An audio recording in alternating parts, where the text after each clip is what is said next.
बिस्मिल्लाहिर्रहमानिर्रहीम। अस्सलाम वालेकुम स्टूडेंट्स, कैसे हैं आप सब? उम्मीद करती हूँ आप सब बिल्कुल खैरियत से होंगे। स्टूडेंट्स, आज की ये वीडियो बहुत ज़्यादा इंपॉर्टेंट होने वाली है क्योंकि इसमें मैं आपको गाइड करूँगी about most important topics for federal board exams 2022।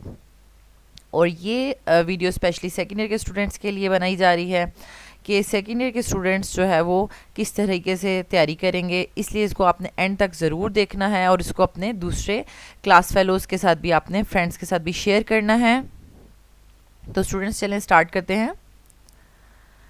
जैसा कि 2022 के जो एग्ज़ाम्स हो रहे हैं फेडरल बोर्ड में, दैट आर SLO बेस्ड, और उसमें 2006 का कैरिकुलम जो है वो फॉलो किया जा रहा है। तो इस वजह से बहुत से स्टूडेंट्स जो है वो बहुत ज़्यादा परेशान हैं और वो ये सोच रहे हैं कि SLO बेस्ड पेपर आएगा तो पता नहीं शायद वो हमारी बुक में से नहीं होगा, वो पता नहीं कहाँ से दे देंगे, कुछ और पूछ लेंगे। ऐसा कुछ भी नहीं है। सबसे पहले तो आप अपना माइंड क्लियर कर लें कि जो वर्ड SLO है और इसकी वजह से आप बहुत ज़्यादा परेशान हो रहे हैं और बहुत से स्टूडेंट्स कह रहे हैं कि हमें गाइड करें कि SLO बेस्ड पेपर्स कैसे होंगे। तो बिल्कुल नॉर्मल जैसे कि पास्ट ईयर्स के पेपर्स आप देखेंगे, बिल्कुल वैसे ही पेपर्स होंगे ये, और आपकी बुक जो आपको दी गई है उसमें से ही क्वेश्चंस होंगे, और जो रेफरेंस बुक्स जो हैं उनमें से भी आप देख सकते हैं। अब बहुत से स्टूडेंट्स के माइंड में ये क्वेश्चन आ रहा है कि SLO बेस्ड है तो वो किताब में से नहीं होगा, आपकी बुक में से नहीं होगा, नेशनल बुक में से नहीं होगा। तो देखिए, आपको जब कैरिकुलम दे दिया गया है, वो जो टॉपिक्स हैं वो आपने कहाँ से पढ़े हैं, ठीक है, वो आपको एक बुक दी गई थी, वहाँ से आपने पढ़े हैं, ठीक है, और उससे रिलेटेड वही बातें पूछी जा सकती हैं, ठीक है, जो क्वेश्चंस पूछे जा सकते हैं वो आपको बुक में गाइड कर दिया गया। तो SLO बेस्ड करने का सिर्फ मकसद ये था, ये समझ लें कि क्यों SLO बेस्ड एग्ज़ाम्स की तरफ जो स्टूडेंट्स को लाया गया, कि होता ये था कि अगर आपको जो है फॉर एग्जांपल कोई भी रिएक्शंस करवाए गए हैं या कोई न्यूमेरिकल्स करवाए गए हैं, तो उसमें अगर हम वैल्यू चेंज कर देते हैं, बुक में लिखा हुआ है 20 ग्राम, तो उसको अगर कर दिया जाता है 200 ग्राम या 200 kg कर दिया जाता है न्यूमेरिकल को, तो स्टूडेंट्स जो है वो कहते थे ये तो हमारी बुक में था ही नहीं, ये पता नहीं कहाँ से आ गया, और इस तरीके से वो कहते थे कि आउट ऑफ सिलेबस पेपर आ गए, ठीक है। तो इस चीज़ से स्टूडेंट्स को निकाला गया SLO बेस्ड में कि आपको ये नहीं होना चाहिए कि हम वैल्यू चेंज कर दें और क्वेश्चन को थोड़ा सा घुमा फिरा के कर दें। आपको कॉन्सेप्ट क्लियर है तो आपको क्वेश्चन करना आना चाहिए। तो ये एक बहुत ही बेस्ट स्टेप है टूवर्ड्स जो है वो लर्निंग, स्टूडेंट्स की लर्निंग की तरफ, कि इससे स्टूडेंट्स जो है वो रट्टे से हट जाएंगे और सिर्फ जो है वो अपनी एक बुक है उससे बाहर उनसे अगर कोई क्वेश्चन पूछा जाए तो वो ये नहीं कहेंगे कि ये आउट ऑफ सिलेबस आया। ओके, मीन्स के आपने अपनी तैयारी कैसे करनी है वो अब देख लें। सबसे पहले तो आपने अपनी बुक्स जो है चैप्टर्स अच्छे से अब पढ़ लिए होंगे, क्योंकि अब 1 और 2 वीक्स रह गए हैं, तो आपने अपनी बुक्स तैयार की होंगी, उसमें से पेपर्स भी दिए होंगे कॉलेज के, ठीक है, प्री बोर्ड्स भी दिए होंगे। तो सबसे पहले आपने क्या करना है, अपनी बुक की एक्सरसाइजेज जो है ना नेशनल बुक फाउंडेशन की, वो आपने बहुत बहुत बहुत अच्छे तरीके से करनी है। एक्सरसाइज का जो ऑब्जेक्टिव है वो भी आपको आना चाहिए, उसका शॉर्ट क्वेश्चन भी आना चाहिए और उसका लॉन्ग क्वेश्चन भी आना चाहिए। एक्सरसाइजेज आपने बहुत बहुत अच्छे तरीके से करनी है। ओके, अब बहुत से स्टूडेंट्स कहते हैं कि नहीं जी एक्सरसाइज में से कब क्वेश्चन आता है, ऐसा कुछ नहीं है। मैं जो है वो आपको डिस्क्रिप्शन में लिंक दे दूंगी पिछले साल के पेपर का, कि उसका मैंने एनालिसिस किया था 2021 में, जो एनालिसिस किया था सेकेंड ईयर के पेपर का, फाइनल पेपर का। तो उसमें बहुत सारे क्वेश्चंस डायरेक्टली एक्सरसाइज से लिए गए थे, एक्सरसाइज से लिए गए थे, डायरेक्टली पास्ट पेपर से लिए गए थे, ठीक है, क्योंकि क्वेश्चन ही वही हैं, टॉपिक सेम है, तो इसका मतलब है क्वेश्चन भी वैसे ही आएंगे। तो आपने वो वीडियो भी देख लेनी है कि एनालिसिस ऑफ पास्ट 2021 का जो पेपर था वो किस तरह का था। बिल्कुल ऐसा ही था, सिंपल, कुछ घुमा फिरा के नहीं पूछा गया। सबसे पहले आपने क्या करना है, एक्सरसाइजेस बहुत अच्छे तरीके से आपने अपनी प्रिपेयर कर ली। उसके बाद जो है आपने मॉडल पेपर की तरफ जाना है। अब मॉडल पेपर, तीन मॉडल पेपर आपको हर सब्जेक्ट के जो है वो फेडरल बोर्ड की वेबसाइट पे अपलोड कर दिए गए हैं, वो आपने बहुत अच्छे से करने हैं। अब मॉडल पेपर्स करने का मकसद क्या है, ठीक है, मॉडल पेपर की डिस्कशन भी मैं अपलोड करूँगी, वो आपने ज़रूर देखनी है, क्योंकि मॉडल पेपर से आपको पता चलेगा कि आपने कोई भी क्वेश्चन जो अटैम्प्ट कैसे करना है। स्टूडेंट्स क्या करते हैं, रीजनिंग क्वेश्चन कोई दिया गया तो वो बस 2 लाइनों में उसका आंसर लिख के पीछे हो जाएंगे, ठीक है। फॉर एग्जांपल आपसे कहा जाता है कि अल्कोहल जो है वो मोर सॉलेबल इन वाटर है एज़ कम्पेयर टू, चलो इथेन कह दें, ठीक है। तो वाई, तो आपने 2 3 4 लाइनों में लिखना है और आपने अगले क्वेश्चन पे चले जाना है। तो आप उसकी डायग्राम ड्रॉ नहीं करते, ठीक है। तो आप जो है अगर किसी में हाइड्रोजन बॉन्डिंग हो रही है तो आप शो नहीं करते। तो मॉडल पेपर आपको गाइड करेगा कि भाई किस तरीके से आपने शॉर्ट क्वेश्चंस में भी जो है वो अगर कोई हाइड्रोजन बॉन्डिंग शो हो रही है, कोई ग्राफ आ रहा है, तो वो उन्होंने ड्रॉ करके आपको बताया है, ठीक है। मॉडल पेपर्स बहुत अच्छे से कीनली आपने करने हैं। मॉडल पेपर आपको बता रहा है कि आपने न्यूमेरिकल कैसे अटैम्प्ट किया हुआ है, आपने शॉर्ट क्वेश्चन कैसे अटैम्प्ट किया है, लॉन्ग क्वेश्चन कैसे अटैम्प्ट किया हुआ है, ठीक है। तो इसलिए आपने 3 मॉडल पेपर ज़रूर करने हैं। इनकी डिस्कशन में अपलोड करूँगी, वो भी आपने ज़रूर देखनी है। नेक्स्ट आपके पास आ जाएगा जब आपने एक्सरसाइजेज और मॉडल पेपर्स अच्छे से प्रिपेयर कर लिए हैं और उसमें बहुत सारे क्वेश्चंस रिपीट हो रहे होंगे। आप ये ना कहेंगे ओहो एक्सरसाइजेज के बाद मॉडल पेपर्स भी करेंगे। जब आपने एक्सरसाइजेज प्रिपेयर कर ली तो मॉडल पेपर्स जो है वो आपकी रिविजन हो रही होगी, ठीक है। दिस इज़ योर रिवीजन, क्योंकि आपने ऑलरेडी सब कुछ प्रिपेयर कर लिया हुआ है, ठीक है। अब लास्ट स्टेप में आपने क्या करना है कि पास्ट पेपर्स जो हैं वो आपने सॉल्व करने हैं। तो ये मैंने लास्ट टाइम भी, लास्ट ईयर भी स्टूडेंट्स को कहा था कि बेटा आपने पास्ट पेपर्स को सिर्फ ऐसे पढ़ते नहीं जाना, बस क्वेश्चन पेपर डाउनलोड किया हुआ है, बस पढ़ रहे हैं, अच्छा हाँ ये वाला सवाल ठीक है, ये तो मुझे आता है, ये तो मुझे आता है। इस तरीके से आपने नहीं करना। पास्ट ईयर्स के पेपर्स को आपने कोशिश करें कि आप प्रॉपरली सॉल्व करें, ठीक है। आप लूज शीट्स लें और उसमें आप यानी सेक्शन बी लिखें और एक क्वेश्चन लिखें, उसका आंसर लिखें जैसा कि आपने पेपर में अटैम्प्ट करना है। और ड्यूरिंग प्रिपरेशन जब आप एक्सरसाइजेस प्रिपेयर कर रहे हों ड्यूरिंग मॉडल पेपर प्रिपरेशन या पास्ट पेपर, तो आपके माइंड में एक ही पीछे सोच होनी चाहिए, थिंकिंग होनी चाहिए कि अगर यही सेम क्वेश्चन मेरे पेपर में आ जाता है तो मैं उसको कैसे अटैम्प्ट करूँगा या मैं उसको कैसे अटैम्प्ट करूँगी, ठीक है। समझो कि यही सवाल मेरे उसमें आ गया है एग्ज़ाम में, तो उस इंटेंशन से आपने वो क्वेश्चंस प्रिपेयर करने हैं। तो इंशाल्लाह अगर आप इस तरह से तैयारी करते हैं तो आपके 95% प्लस मार्क्स आपके कहीं गए ही नहीं। आपके मस्ट जो है वो 95% प्लस मार्क्स जो हैं वो एग्ज़ाम्स में आएंगे, ठीक है। और यहाँ पे एक और बात मैं बताती चलूँ कि जब अभी मैं 9th और 10th की केमिस्ट्री के पेपर का एनालिसिस कर रही थी जो अभी रिसेंटली हुए हैं फेडरल बोर्ड के, तो मैंने उसमें एक चीज़ नोट की कि पहले तो वो बात है सीधा एक्सरसाइजेस में से क्वेश्चंस उठाए हुए थे बिल्कुल, ठीक है। तो दूसरा ये है कि न्यूमेरिकल एक जो है वो मुझे बुक में मिल नहीं रहा था, तो उससे रिलेटेड भी कुछ एक्सरसाइज में भी नहीं था। तो था मतलब जैसे स्टॉकियो के न्यूमेरिकल्स होते हैं ना, जैसे आपके फर्स्ट ईयर के, उसी तरह उसका मोलैरिटी का कुछ न्यूमेरिकल था या अभी मुझे याद नहीं आ रहा।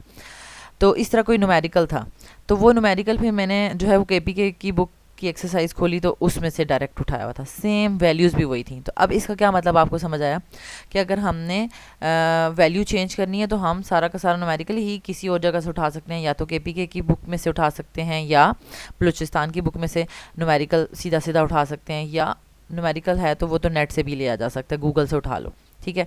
तो ये बात आपको यहाँ पे क्लियर करनी चाहिए कि अगर कोई बच्चा परफेक्शन की तरफ जाना चाहता है और उसने अपनी बुक बहुत अच्छे से प्रिपेयर कर लिया है, पास्ट पेपर्स और मॉडल पेपर्स देख लिए हैं, अब वो एडिशनल तैयारी करना चाहता है तो वो केपीके और बलूचिस्तान की बुक्स की जो एक्सरसाइजेज हैं वो एक दफ़ा देख ले कि इनमें किस तरह के क्वेश्चंस आए हुए हैं, तो आप जो है वो परफेक्शन की तरफ चले जाओगे। ओके, तो अब हम स्टार्ट करते हैं चैप्टर वाइज।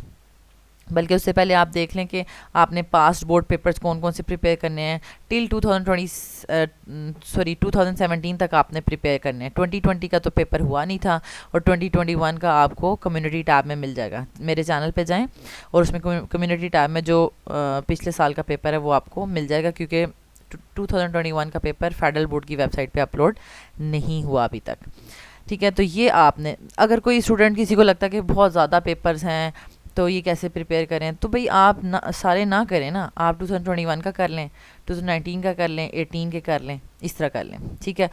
तो जितना आप कर सकते हैं उतने पेपर्स कर लें, क्योंकि जब आपने पेपर्स किए होंगे तो आपका तो कॉन्फिडेंस भी इंक्रीज़ हो जाएगा और उसके बाद जो है वो आप एकदम से आपका जब पेपर आएगा तो आपको सब कुछ ही और प्रॉपरली अटैम्प्ट करना आता होगा, ठीक है।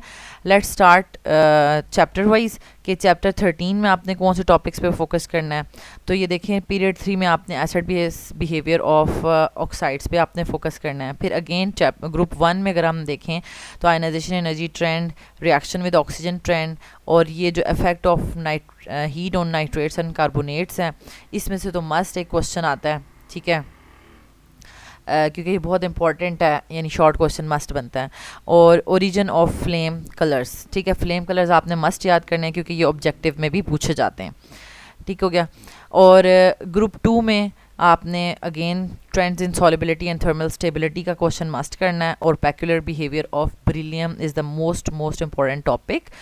तो जब आप ये टॉपिक्स जब आपने प्रिपेयर करने हैं ना, तो आपको इनमें से किस तरह के क्वेश्चंस आएंगे वो कहाँ से पता चलेगा? एक्सरसाइज ऑफ द बुक से आपको पता चलेगा कि किस तरह के क्वेश्चन आएंगे। जैसे पेक्युलर बिहेवियर ऑफ बेरिलियम है, इसका क्वेश्चन कैसा आएगा, या trends in solubility and thermal stability का क्वेश्चन कैसा आएगा, ये आपको एक्सरसाइज बताएगी कि क्वेश्चन ऐसे पूछा जाएगा। ठीक है, नेक्स्ट आपके पास हो जाएगा ग्रुप 4, उसमें आपने inert pair effect and oxidation states और हाइड्रोलिसिस ऑफ टेट्राहेलाइड्स को ज़रूर कर लेना है। अगेन जो है वो comparison of carbon dioxide and silicon dioxide is a very simple and easy question. तो अगर एग्जामिनर इजी क्वेश्चन डालना चाहता है तो वो इस क्वेश्चन को भी पूछ लेता है एग्जाम्स में। ठीक है, तो इसकी स्ट्रक्चर ज़रूर ड्रॉ करनी है दोनों की। ग्रुप 7 में आपने इलेक्ट्रॉन एफिनिटी ट्रेंड और बॉन्ड एंथैल्पी ट्रेंड को बहुत अच्छे से करना है। और halogen as the oxidizing and reducing agents में से कोई एक क्वेश्चन आ जाता रहता है। ठीक है, तो इसको आपने लॉन्ग के लिए प्रिपेयर करना है। ओके, और एसिडिटी ऑफ हाइड्रोजन हेलाइड्स, ठीक है, तो यानी इसमें टॉप टू बॉटम जाते हुए एसिडिटी इंक्रीज़ हो रही है, डिक्रीज़ हो रही है, या क्यों हो रही है, कौन ज़्यादा स्ट्रॉन्ग एसिड है, HF या HI। ठीक है, तो ये वाला एक जर्नल था क्वेश्चन है, ये तो फर्स्ट ईयर में भी बहुत ज़्यादा पूछा गया है और फिर सेकेंड ईयर में भी ये पूछा जाता है। नेक्स्ट आ जाते हैं चैप्टर 14 में स्टूडेंट्स। तो चैप्टर 14 में इंट्रोडक्शन में से भी मैंने आपको ऑलरेडी बताया 5-6 जो है वो इसमें से बनते हैं शॉर्ट क्वेश्चंस, यानी typical non typical transition elements, या फिर उसके अलावा इसकी इलेक्ट्रॉनिक कन्फिग्रेशन से रिलेटेड। तो आपने ज़रूर इसका इंट्रोडक्शन प्रिपेयर करना है। Then mining energy, magnetic behaviour और एलॉयज फॉर्मेशन में से किसी एक पे नोट आ जाता है, मतलब सीधा सीधा के लिखें इसके ऊपर। ठीक है, देन आ जाता है आपके पास डेफिनेशंस विद एग्जांपल्स। अब लिगेंड्स हैं, लिगेंड्स वाले क्वेश्चन जो है वो इस तरह से भी आ जाता है जैसे कि नॉमेनक्लेचर वगैरह उस तरह से होता है, या फिर हेक्साडेंटेट के ऊपर लिखने के लिए आ जाता है कि लिगेंड्स होते क्या हैं, हेक्साडेंटेट की एग्जांपल बताएं। तो ये बहुत ज़्यादा इंपॉर्टेंट है, इसके स्ट्रक्चर्स जो है उनकी आपने बड़ी प्रैक्टिस करनी है ताकि आपको वहाँ पे सोचना ना पड़े। ओके, देन लास्ट पार्ट जो आ जाता है जिसमें ट्रांजिशन मेटल्स एक्सप्लेन हुई हुई हैं 5 to 6, उसमें आपने क्या करना है, सीधा सीधा क्विक क्विज नंबर 4, 5, 6, 7 और 8, ये सारे के सारे 4 से लेकर 8 क्विक क्विजेज आपने प्रिपेयर कर लेने हैं, क्योंकि उनमें से बनते ही सेम वही क्वेश्चंस ही बनते हैं। ठीक है, हर क्विक क्विज में तकरीबन 2-2 क्वेश्चंस हैं और वो आपने 2-2 क्वेश्चंस प्रिपेयर कर लेने हैं, और उन्हीं में से क्वेश्चन आता है। मोस्ट इंपॉर्टेंट क्वेश्चंस जो हैं वो ऑलरेडी उसमें बताए गए हुए हैं। नेक्स्ट आ जाता है हमारे पास ऑर्गेनिक स्टार्ट हो गई है। तो ऑर्गेनिक में हमारे पास चैप्टर 15 का आप देखें, डिटेक्शन ऑफ एलिमेंट्स आपने बहुत अच्छे से प्रिपेयर करना है, उसकी इक्वेशंस की बहुत प्रैक्टिस करनी है। ठीक है, क्योंकि इक्वेशन जैसे एग्जामिनर जब चेक कर रहा होता है तो आपने जो थ्योरी लिखी है तो थ्योरी तो चलो थ्योरी हो गई, लेकिन उसके साथ जो इक्वेशंस हैं, इक्वेशंस में मिस्टेक है ना तो वो कुछ पड़ेगा ही नहीं, वो सीधा सीधा आपके नंबर काट के आगे चला जाएगा। तो आपने ना बहुत ज़्यादा प्रैक्टिस करनी है डिटेक्शन ऑफ एलिमेंट्स की जो इक्वेशंस हैं, ताकि वो और उनके कलर्स, ठीक है, कौन सा कलर आ रहा है तो क्या डिटेक्ट हो रहा है, कौन सा कलर आ रहा है क्या डिटेक्ट हो रहा है। तो ये प्रॉपरली जो है वो वीडियो अपलोड हुई है, तो आपने उसी तरीके से उसको प्रिपेयर करना है। नेक्स्ट आ जाता है चैप्टर 16 से 20 तक आपने प्रिपरेशंस और रिएक्शंस इन तमाम फंक्शनल ग्रुप्स के प्रिपेयर करने हैं। Alkane, alkenes, alkynes, benzene, alkyl halides, amines, alcohols, phenols, ethers, aldehyde and ketones और लास्ट में कार्बोक्सिलिक एसिड्स। तो जो लास्ट ईयर का पेपर था उसमें रिड्यूस सिलेबस में अमीन्स जो हैं वो नहीं थे इंक्लूडेड, लेकिन अब तमाम के तमाम फंक्शनल ग्रुप्स इंक्लूडेड हैं। और इनके क्वेश्चंस किस तरह के आएंगे, यानी इनकी प्रिपरेशंस में से कैसे क्वेश्चंस पूछे जाएंगे, टेस्ट से रिलेटेड कैसे क्वेश्चंस पूछे जाएंगे, या एसिडिटी से रिलेटेड कैसे क्वेश्चंस पूछे जाएंगे, वो सारे के सारे आपको कहाँ से पता चलेगा, एक्सरसाइजेस से, पास्ट पेपर्स से, ठीक है, मॉडल पेपर्स से। तो इट मीन्स के आपने इनके जो है वो ऑलरेडी प्रिपेयर तो कर लिए होंगे ना आपने, तो आपने अब इनकी प्रैक्टिस करनी है। बस आपने प्रैक्टिस कहाँ से करनी है, एक्सरसाइजेज बहुत अच्छे से करनी है, फिर model paper and then past paper से प्रैक्टिस करनी है। ओके इसमें हम प्रॉपरली बता नहीं सकते कि फ़लाना जो है टॉपिक बड़ा इंपॉर्टेंट है तो फ़लाना टॉपिक बड़ा इंपॉर्टेंट है, ऐसे नहीं बताया जा सकता, क्योंकि सब ही इंपॉर्टेंट टॉपिक्स हैं और ऑर्गेनिक में से बहुत घुमा फिरा के भी क्वेश्चन किया जा सकता है, कोई इतना मुश्किल काम नहीं है। ठीक है, लेकिन कितना घुमा फिरा के करेंगे, उतना नहीं करेंगे, बहुत ज़्यादा नहीं करेंगे, जितना मॉडल पेपर में लिखा हुआ है ना, मॉडल पेपर में जैसे सैम्पल क्वेश्चंस आए हुए हैं ना वैसे ही आएंगे, जैसे एक्सरसाइज में है ना वैसे ही आएंगे। ठीक है, कुछ भी बाहर से नहीं आने वाला। नेक्स्ट आपके पास आ जाएगा, लास्ट 4 चैप्टर्स रह गए हैं। 21 चैप्टर में आपने देखें क्लासिफिकेशन ऑफ कार्बोहाइड्रेट्स, उसमें स्ट्रक्चर्स बनी हुई हैं आपके बुक में, वो आपने अच्छे से प्रैक्टिस करनी है। Then classification and structure of proteins. अब जो क्लासिफिकेशन है ना प्रोटीन्स की वो 2 तरीके की है, सिंपल प्रोटीन्स भी हैं दूसरी भी, ठीक है, और एक कॉन्जुगेटेड है या उस तरीके से टर्शरी आ जाता है, क्वार्टनरी आ जाता है, उस तरीके से आपने प्रिपेयर करना है कि कौन सी क्लासिफिकेशन आपसे पूछी हुई है। ठीक है, देन आ जाता है इनहिबिशन ऑफ एंजाइम्स, बहुत इंपॉर्टेंट टॉपिक है। ठीक है, इसके आगे फर्दर टाइप्स भी हैं, और chemical properties of lipids, most important topic. इसमें आप चेक कीजिएगा कि एक्सरसाइज या पास्ट पेपर्स में भी किस तरह से क्वेश्चंस पूछे हुए हैं। ठीक है, केमिकल प्रॉपर्टीज ऑफ लिपिड्स में। देन आ जाता है structural components of DNA and RNA, और importance of minerals plus effects of deficiencies. तो ये सारे इंपॉर्टेंट टॉपिक्स हैं, लेकिन अगेन क्वेश्चन कैसा आएगा वो आपको एक्सरसाइज से पता चलेगा। ओके, देन हमारे पास आ जाता है चैप्टर नंबर 22। इसमें आपने इंडस्ट्रियल है, classification of dyes, synthetic polymers और एडहेसिव्स और उनकी टाइप से बहुत ज़्यादा फोकस करना है। डाइस का क्वेश्चन कैसे आ सकता है, डाइस का क्वेश्चन कंपैरिजन में भी आ जाता है कि जो है वो आप 2 डाइस दे दिए जाएंगे, इनका मतलब डिफ्रेंशिएट कर दें। ठीक है, तो उसको आपने स्ट्रक्चर्स भी ड्रॉ करनी है, कंपैरिजन भी लिखना है, इस तरीके से आपने इसको प्रिपेयर करना है। ठीक है, और पॉलीमर्स का तो सिंपल आपके पास एडिशन और कंडेंसेशन पॉलीमर्स लिखने के लिए आ जाते हैं। नेक्स्ट आपके पास आ जाता है चैप्टर नंबर 23, और इसकी ये एनवायरनमेंटल का चैप्टर है, तो इसमें आपने एक्सरसाइज पूरी की पूरी तैयार कर लेनी है, तो आपको खुद ही सारा चैप्टर तैयार हो जाएगा। एक्सरसाइज में मोस्ट इंपॉर्टेंट टॉपिक्स जो हैं वो एक्सरसाइज में बना के पूछ लिए, भाई एसिड रेन क्या होती है, किससे पोल्यूशन हो रही है, ओजोन कैसे डिप्लीट हो रही है, सीधे सीधे क्वेश्चन बने हुए हैं, बस वही तैयार करने हैं। ठीक हो गया, और लास्ट में आ जाते हैं चैप्टर नंबर 24, लास्ट चैप्टर पे। तो इसके लिए आपने IR और UV का प्रिंसिपल बहुत अच्छे से प्रिपेयर करना है। NMR में से लॉन्ग क्वेश्चन आ जाता है, 6 मार्क्स का भी, 6 to 8 मार्क्स का भी आ जाता है, 6 मार्क्स का भी आ जाता है। तो NMR का प्रिंसिपल, TMS क्या चीज़ है, केमिकल शिफ्ट क्या होता है, ठीक है, उसका ग्राफ, तो ये बहुत अच्छे से प्रिपेयर करना है। और लास्ट में मैस स्पेक्ट्रोमीट्री, उसकी प्रिंसिपल और वर्किंग। ठीक है, तो ये आपने बहुत अच्छे से प्रिपेयर करना है। अगेन आप एक्सरसाइज जब इसकी ओपन करेंगे, तो एक्सरसाइज जब आप तैयार कर लेंगे तो आपका बहुत अच्छे से जो है वो आपका ये चैप्टर भी तैयार हो जाएगा। तो स्टूडेंट्स, आई होप सो कि ये वीडियो आपकी बहुत ज़्यादा हेल्प करे, लेकिन आपने एक्सरसाइजेज, मॉडल पेपर्स और पास्ट पेपर्स जो मैंने आपसे कहा है, जिस तरह से कहा है, आपने उसी तरीके से इंशाल्लाह प्रिपेयर करने हैं, and you will see the results कि आपका जब पेपर हो जाएगा तो आप मुझे बताएंगे कि वाकई में हमने जब इस तरीके से तैयारी की तो हमें जो है वो सारा का सारा पेपर आता था और बहुत ही आसान पेपर आया है। इंशाल्लाह आपके यही वर्ड्स होंगे। तो आपके लिए बहुत सारी दुआएं हैं, अल्लाह ताला आपको बहुत ज़्यादा कामयाबियाँ अता फरमाए, दोनों जहानों की कामयाबी अता फरमाए।